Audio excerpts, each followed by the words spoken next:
Hello everyone, नमस्कार सभी को। स्वागत है आप सभी का आपके अपने YouTube प्लेटफॉर्म JRF अड्डा पे।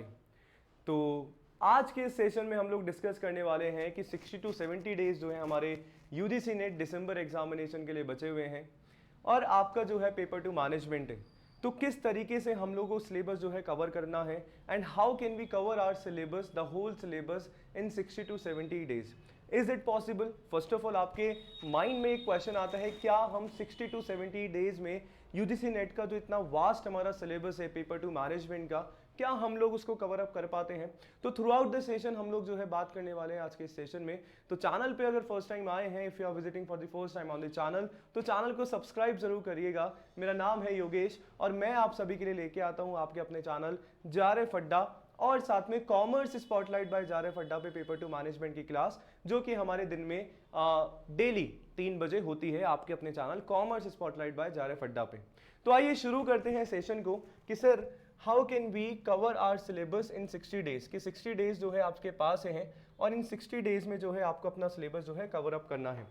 तो देखो सिंपल सी बात है, सबसे पहले तो आपको ये चीज़ समझनी चाहिए कि कुछ हमारे ऐसे एस्पिरेंट्स हैं जो अभी रिजल्ट का जो है वेट कर रहे हैं, क्योंकि जून 18 को हमारा एग्जाम हुआ था ऑफलाइन, जो अनफॉर्चुनेटली जो है आप सभी का कैंसिल हो गया, राइट। उसके बाद जो है री एग्जामिनेशन हमारे 21 अगस्त से जो है 5 सितंबर तक हुए और वो एग्जाम जो हमारे हुए, उन जिन्होंने भी एग्जाम दिया था उन सभी को भी रिजल्ट्स का जो है वेट है।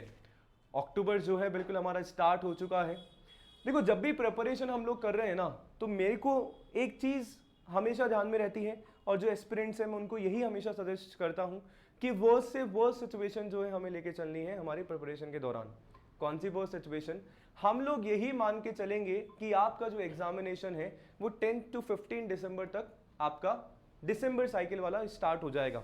वैसे तो जो एग्जामिनेशन हमारा होता है कि अगर आपका रिजल्ट 15 अक्टूबर तक आता है तो 3 महीने का तो मिनिमम समय, वैसे तो 6 महीना होता है, बट वर्स्ट सिचुएशन वाला 3 मंथ्स का टाइम जो है आपका कोई भी जो अथॉरिटी होती है उसको देना चाहिए।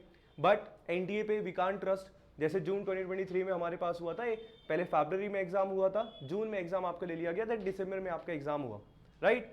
अभी वाला जो सिचुएशन आपका है वो सिचुएशन हम लोग मान के चल रहे हैं कि सर दिसंबर 15 के आसपास आपके एग्जामिनेशन हो जाएंगे। सही बात है। अब वो चाहे अब जनवरी जाएगा या फरवरी जाएगा वो बात की बात है, बट मान लो अगर एनटीए का कुछ ऐसा हो जाता है, नया रूप आ जाता है कि भाई मैं एग्जाम जो है आपका अभी ही लेने वाला हूं, है ना, अभी ही लेने वाला हूं, यानी कि इस बेसिकली 15 दिसंबर तक ही मैं जो है एग्जामिनेशन ले लूंगा, तो यानी कि आपको एक चीज यहां पे समझनी पड़ेगी, हमें तो हमारा जो टाइमलाइन है वो लेके चलना पड़ेगा 15 दिसंबर, राइट। तो कुछ चीजें बेटा हमें ध्यान में रखनी है। क्या चीजें हैं? क्या चीजें जो है हमें यहाँ पे ध्यान में रखनी है? टारगेट हमें हमारा JRF का रखना है, विच इज श्योर JRF। सही बात है। और हमें माइंड में नंबर रखना है 60, कि वी हैव ओनली 60 डेज। अब इन 60 डेज में क्या क्या चीजें हमें करनी है, क्या चीजें हमें नहीं करनी है, वो हम थोड़ा सा अच्छे से समझ लेते हैं। सबसे पहले तो सर आपके जो रिसोर्सेज है ना वो अभी के लिए लिमिटेड होने चाहिए। लिमिटेड रिसोर्सेज का मतलब यहाँ पे क्या है सर? ऐसा नहीं है कि देखो, हर बार मैं सबको यही बात बोलता हूं कि 300 नंबर का 300 मार्क्स का हमारा पेपर है। ऐसा बिल्कुल नहीं है कि 300 में से 300 नंबर आप लेके आओगे या 300 में से 290 आप लेके आओगे तभी आपका JRF होगा। पास्ट ईयर का, प्रीवियस ईयर का कट ऑफ एनालिसिस करिए, मैंने सेशंस पे लिया हुआ है, करवा रखा है। एनालिसिस करो और आप देखो कि सर आपका जो मैनेजमेंट का कट ऑफ है ना वो 200 से ज्यादा गया ही नहीं है, यानी कि आपको 150 यानी कि 150 क्वेश्चंस में से आपको सर 100 क्वेश्चन सही करके आने हैं, including paper 1 and paper 2, right. तो आपको अपने जो रिसोर्सेज हैं वो आपको लिमिटेड करके रखने पड़ेंगे पहली बार, क्योंकि सर हमारे पास 60 डेज हैं। हम अब उस पॉइंट पे आके ये नहीं कर सकते हैं कि पूरा अच्छे से हमें है ना, मतलब सारे ही टॉपिक्स हमें देखने पड़ेंगे। सर सबको ये बात लगेगी कि सर एक टीचर होकर आप ऐसी बात कर रहे हो, दिस इज द रियलिटी। ऐसा कुछ नहीं है कि आपको सर 300 में से 300 नंबर लेके आने हैं। आपको ये देखना पड़ेगा कि जो ऐसे शॉर्ट टॉपिक्स हैं, सबसे पहले आपको क्या करना है सर, आपको उठाना है, थोड़ा सा इस पॉइंट पे हम लोग आ जाते हैं PYQs पे। आपको उठाना है PYQs। सर कौन से प्रीवियस ईयर क्वेश्चंस आप लोग उठाएंगे? मैं बोल रहा हूं केवल 2023 का हमारे जो एग्जाम हुए, एज आई टोल्ड यू कि 3 शिफ्ट में हमारा एग्जाम हुआ 2023 का। इसके बाद जो है अभी 2024 में हमारे 2 एग्जामिनेशन हो गए आपके, एक तो ऑफलाइन का 18 जून वाला और अभी री एग्जाम का, ठीक है। 5 एग्जाम के प्रीवियस ईयर क्वेश्चंस आप लोग उठा लो, उससे पहले का मत जाओ, ठीक है। वहां पे आप देखो कि कौन से कॉमन टॉपिक्स है, मैंने आपको ये बताया भी था पिछले वाले सेशन में कि कैसे कॉमन टॉपिक्स हम लोग देख सकते हैं। वापस बता दे रहा हूं कि टॉपिक्स आप देखो कि कौन कौन से आपके इंपॉर्टेंट है उस पर्टिकुलर, और बेटा आपका 1-2 घंटे का होमवर्क है, डेफिनेटली आपको 1-2 घंटे आपको लगेंगे, टाइम लगेगा थोड़ा सा चीज़ों को सेग्रीगेट करने का। 50 टॉपिक्स मोस्ट इंपॉर्टेंट निकालो 50 to 60 और टारगेट बनाओ कि यहां से आपको देखने को मिलेगा कि हर बार आपका क्वेश्चन सेम इस पर्टिकुलर टॉपिक से रिपीट हो ही रहा है। अब उसको पूछने का तरीका आपका बदल रहा है, पर कहीं ना कहीं शॉर्ट टॉपिक से आ रहे हैं, जैसे आपका HRD, आपका HRM से क्वेश्चंस आ रहे हैं, मैनेजमेंट की थ्योरी से आपके क्वेश्चंस आ रहे हैं, जो भी प्रोसेस आपकी होती है, चाहे प्लानिंग हो गया चाहे स्टाफिंग हो गया, वहां से क्वेश्चंस आपके पास बन रहे हैं, है ना। IB ऑर्गेनाइजेशन बिहेवियर में से पर्सनालिटी के क्वेश्चंस हमारे पास देखने को मिल रहे हैं, लीडरशिप थ्योरीज में से हमारे पास क्वेश्चंस आ रहे हैं। तो ऐसे कुछ शॉर्ट टॉपिक्स आपको वहां पे देखने को मिल जाएंगे, तो वो निकाल के अपन कर सकते हैं, ठीक है। तो लिमिटेड रिसोर्सेज अपन को देखने हैं बेटा। PYQs मैंने बता दिया, सबसे पहले आप लोग को ये काम करना है, प्रीवियस ईयर क्वेश्चंस निकाल के देखने हैं कि कहां से हमारे जो क्वेश्चंस हैं वो आपके एग्जामिनेशन के लिए इंपॉर्टेंट हो सकते हैं, कौन कौन से टॉपिक्स हमारे इंपॉर्टेंट हो सकते हैं। बहुत जल्दी मैं आप सभी के लिए टॉप 50 to 60 टॉपिक्स का सेशन लेके आने वाला हूं इसी चैनल पे, ठीक है। बाकी होमवर्क तो जो है मैंने बताया वो आपको करना ही है।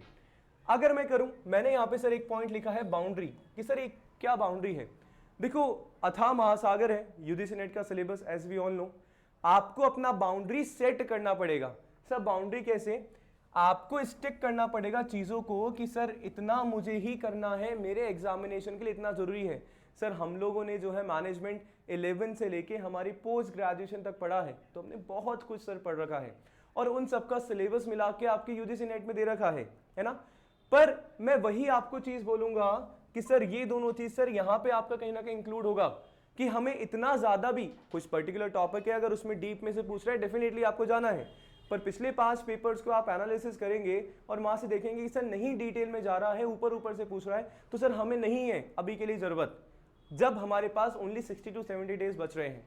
सही बात है। तो आपको अपनी बाउंड्री को स्टिक करना है, देखना है कि बस मुझे यहीं तक पढ़ना है, इसके आगे नहीं जाना है। पढ़ने में बहुत कुछ है, कभी कभी डेफिनेटली आपको ऐसा लगेगा, मेरी प्रिपरेशन के दौरान मुझे भी डेफिनेटली ऐसा लगा था कि यार मैंने ये नहीं पढ़ा है, मैंने ये नहीं पढ़ा है ना, कि वो मैंने छोड़ दिया, यार ये तो मेरे को आता ही नहीं है, ये होगा, इट हैपेंस, सबके साथ होता है।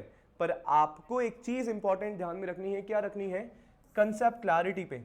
और जो टॉपिक्स आपने पढ़े हैं ना, वो कंसेप्ट क्लैरिटी आपके पास होने चाहिए। मैं वापस उस पॉइंट पे आऊंगा, आपको अपना कट ऑफ का भी ध्यान में रखना है कि मुझे इतना मार्क्स लेके आना, दैट्स इनफ फॉर मी।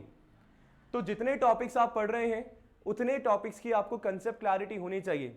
ऐसा नहीं कि सर सारा पढ़ लिया और सारा साफ है, नहीं, ये भी नहीं। आप 100% यानी 100% में से अगर आप 70% चीजों को टारगेट कर रहे हैं, पर जो 70% अगर आप बिल्कुल कोर अच्छे से पढ़ रहे हो ना, मैं बोल रहा हूं सर 20 वाला जो पॉइंट लिखा हुआ है शॉर्ट JRF, दैट्स इट, इतना सा काम आपको करना है। सही है। तो कंसेप्ट क्लैरिटी रखनी है। सर वो कैसे, जैसे मैं कैसे करता था, what I used to do, जैसे मैंने 6 डेज का जो है मेरा प्लान बना लिया है ना, मैंने जो है 6 डेज का प्लान बनाया कि भाई इन 6 डेज में मेरे को ये चीजें फॉलो करनी है। अब मैं क्या करूंगा, मान लो मेरे 1-2 टॉपिक रह जाते हैं जो मैंने इस वीक में नहीं पढ़े, तो मैं उसको एक अलग से मैंने एक कॉपी में लिख दिया कि छोटे से टॉपिक मेरे बच गए हैं, इसको मैं रिवाइज करूंगा। फिर नेक्स्ट 6 डेज का जो मेरा टारगेट है ना, उसको मैं अचीव करूंगा। ऐसा नहीं है कि यहाँ के जो टॉपिक्स मेरे पास बच रहे हैं मैंने इसमें कर दिया तो आपका इतना बचा, फिर वो नेक्स्ट में इतना हो जाएगा, नेक्स्ट में इतना हो जाएगा, नेक्स्ट में इतना पहुंच के आपका बन जाएगा, और कवर जो है कुछ भी नहीं आपका हो पाएगा। पहली चीज। दूसरी चीज, जब भी आप लोग प्रिपरेशन अभी कर रहे हो ना, एक और चीज का आपको ध्यान में रखना है। क्या ध्यान में रखेंगे कि देखो आपको अभी थोड़ा सा टाइम देना पड़ेगा। टाइम देने का यहाँ पे मतलब है कंसेप्ट क्लैरिटी के साथ आपको टाइम देना है, क्योंकि आपके पास पेपर 1 और पेपर 2 दोनों हैं, और दोनों के ही मार्क्स आपके जब आपका स्कोर बनता है, यानी कि जब आपका कट ऑफ बनता है, दोनों का ही कंसीडर्ड होता है। ठीक है। So both are important for us, पहली चीज। दूसरी चीज आपको ये ध्यान में रखनी है कि सर दिन में आपको 30 to 45 मिनट्स आपके जो भी आपने अपने दिन भर में पढ़ा है उसका एक क्विक रिवीजन आप सभी को दिन में करना ही करना है। ये सर मस्ट है। अगर आपने नहीं करा है ना, और आगे वाली चीज पढ़ ली, पीछे वाला साफ, इट हैपेंस, बता रहा हूं, होता है। तो रिवीजन करना बहुत ज्यादा जरूरी है। क्विक रिवीजन, जो 2 दिन भर में पढ़ा है, नोट्स आपने अपने प्रिपेयर करें, उसको फटाफट से कर लो और नेक्स्ट वाले टॉपिक पे बढ़ जाओ। मैं तो पहले ये करता था कि पहले मुझे है ना ये टॉपिक का रिवीजन करना है जो मैंने आज पढ़ा है, फिर जो है मैं नेक्स्ट वाले पे यहाँ पे जाऊंगा। सही बात है। तो इन चीज़ों को गाइज आप लोग फॉलो करके देख सकते हो। और यस, अभी आपको थोड़ा सा टाइम बिल्कुल देना है, टाइम के साथ साथ आपको हार्ड वर्क करना है, और हार्ड वर्क के साथ साथ यूजीसी नेट एग्जामिनेशन के लिए आपको स्मार्ट वर्क करने की बहुत ज़्यादा ज़रूरत है इस पर्टिकुलर टाइम पे। और स्मार्ट तरीका, स्मार्ट वर्क आपका ये बोलता है प्रीवियस ईयर क्वेश्चंस का एनालिसिस करो और टॉपिक्स निकालो, उनको पढ़ना चालू कर दो, चाहे आपका पेपर 1 है चाहे आपका पेपर 2 है। आई होप आपको जो मैं समझाना चाह रहा हूँ, जो मैं कन्वे करना चाह रहा हूँ, समझ में आया होगा। Whatever you have doubt, you may write in comment section, बिल्कुल कर सकते हैं। जो भी डाउट है, कुछ प्रॉब्लम से नहीं समझ में आया या सर और कुछ स्ट्रैटेजी, बिल्कुल आप लोग जो है कमेंट कर सकते हैं। इसके अलावा दिसंबर 2024 को टारगेट करते हुए जो है मेरा जो ऑलरेडी बैच जो है चल रहा है, प्लस जून 2025 को टारगेट करते हुए जो है बैच चल रहा है। JRF अड्डा एप्लीकेशन डाउनलोड करके आप सभी जो है बैच से एनरोल करवा सकते हैं, ठीक है। या जो है आप सभी कहां पे जा सकते हैं सर, JRF अड्डा वेबसाइट के थ्रू जो है अपने कोर्सेज में एनरोल आप सभी करवा सकते हैं, जहां पे अभी नवरात्रि पे आप सभी को सीधा 20% का डिस्काउंट मिल जाता है सारे के सारे कोर्सेज पे, चाहे आप पेपर 1 लेना चाहते हैं चाहे आप पेपर 2 लेना चाहते हैं। तो अगर आप जाएंगे JRF अड्डा वेबसाइट पे, कोर्सेज में आपने देखा, कोर्सेज में आपको मिलेगा नेट JRF, और नेट JRF पे जैसे ही सर आपने क्लिक कराना, आपको यहाँ पे देखने को मालूम पड़ेगा सर मैनेजमेंट पे अगर आप क्लिक करते हैं तो आपको बिल्कुल मैनेजमेंट का पेपर 1 प्लस पेपर 2 JRF अड्डा प्रीमियम बैच में आप सभी जो है एनरोल करवा सकते हैं। अगेन नवरात्रि पे जो है 20% का डिस्काउंट है, ले लो। स्ट्रक्चर तरीके से जो है वहाँ पे पढ़ा रहा हूँ। अभी हम लोगों ने 2 यूनिट जो है एक साथ वहाँ पे कर रहे हैं, ठीक है, सो दैट हम भी हमारे टाइम से सिलेबस जो है कवर अप कर पाएँ। और लिमिटेड रिसोर्सेज का मतलब ये है कि एक जगह अगर आपको रिसोर्स मिल जाएगा ना, तो आपका जगह जगह हम जब जा रहे हैं और उससे हमारा जो टाइम वेस्ट हो रहा है वो कहीं ना कहीं आपका सेव होता है, और एक पर्टिकुलर जगह पे आपको पूरा का पूरा जो कंटेंट है, पूरी जो स्ट्रक्चर वे में जो प्रिपरेशन है आपको करवा दी जाती है। So thank you so much session में जुड़ने के लिए, बने रहिए JRF अड्डा के साथ। और साथ में मेरी जो क्लास है commerce spotlight by JRF Adda पे होती है दिन में 3 बजे, तो बिल्कुल आप सभी सेशन में वहाँ पे जुड़ सकते हैं। थैंक यू सो मच, बहुत बहुत शुक्रिया। मिलते हैं ब्रेक के बाद। Thank you.